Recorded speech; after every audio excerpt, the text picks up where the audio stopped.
Laurent ici toujours, bienvenue sur la deuxième démo de Yoda. Donc vous avez ici une version un peu plus complète que la vôtre de base de données, une base de données remplie. Qu'est-ce qu'on trouve donc dans l'écran d'accueil? On trouve le nom de la société, vous pouvez cliquer pour les trier par ordre alphabétique. On trouve un lien vers le site internet. Ce qui est intéressant, c'est qu'en cliquant sur le site internet, sur la case, vous ouvrez directement l'explorateur. Ça prend bien sûr quelques secondes. Vous avez le site de la société, ici trilogy.net. Voilà. Vous avez une colonne activité qui vous permet de trier les sociétés par activité. Vous voyez le status qui varie de 0 à 8 qui vous donne le degré d'urgence de cette opération. Une colonne pour le dernier rendez-vous, une colonne pour le prochain rendez-vous. Une colonne avec bien sûr l'adresse, code postal pour trier par code postal. Ça peut être utile pour un mail, la ville et le document. La colonne document est intéressante. Pourquoi? Parce qu'elle permet de stocker les documents d'une société à un endroit donné que vous accédez par un simple clic, vous tombez dans le répertoire où se trouvent les documents de la société qui vous intéresse. Si je veux plus intéressant m'intéresser maintenant à une société particulière, par exemple Solti, je vais taper son nom dans la fenêtre de recherche de société, je tombe sur Solti. Je peux chercher un contact dans Solti aussi, bien sûr, avec cette fenêtre-là. Je tombe non seulement sur celle-ci, mais il se trouve qu'il y a d'autres ici ailleurs. J'ouvre ma société.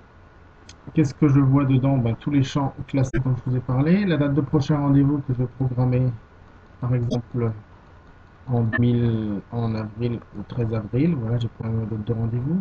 Cette date-là, date de dernier rendez-vous, par exemple, aujourd'hui, puisque je vais l'appeler, hop, elle tombe instantanément très facilement. Toutes sortes de contacts. Et puis, si je veux envoyer un mail, je choisis mon contact. Je copie, par exemple, ce code-là s'il m'intéresse. J'appelle le mail, j'appelle mon mailer habituel. Là, en l'occurrence, c'est Outlook. Il n'y a aucune installation à faire, vous verrez bien, je recolle, je mets demande de rendez-vous, je récupère dans mon texte qui m'intéresse, ce vous souhaite une bonne année, pourquoi pas. Inversement, je peux copier le code avant d'envoyer mon mail pour pouvoir le remettre ici. J'utilise le bouton nouvelle action pour dater ce que je fais. Et voilà, affiche à jour, qui tient mes dernières actions. Vous voyez que le nombre de contacts ici est à peu près illimité et que tout ça est extrêmement simple. Voilà, ici je suis en tri parce que j'ai demandé Salty. Si je vois toute la liste, je rappuie sur afficher et j'ai toute ma base.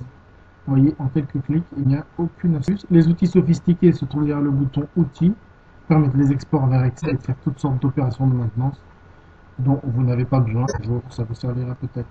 Voilà, je vous remercie de votre attention. N'hésitez pas à joindre Salty pour plus de détails. Au revoir.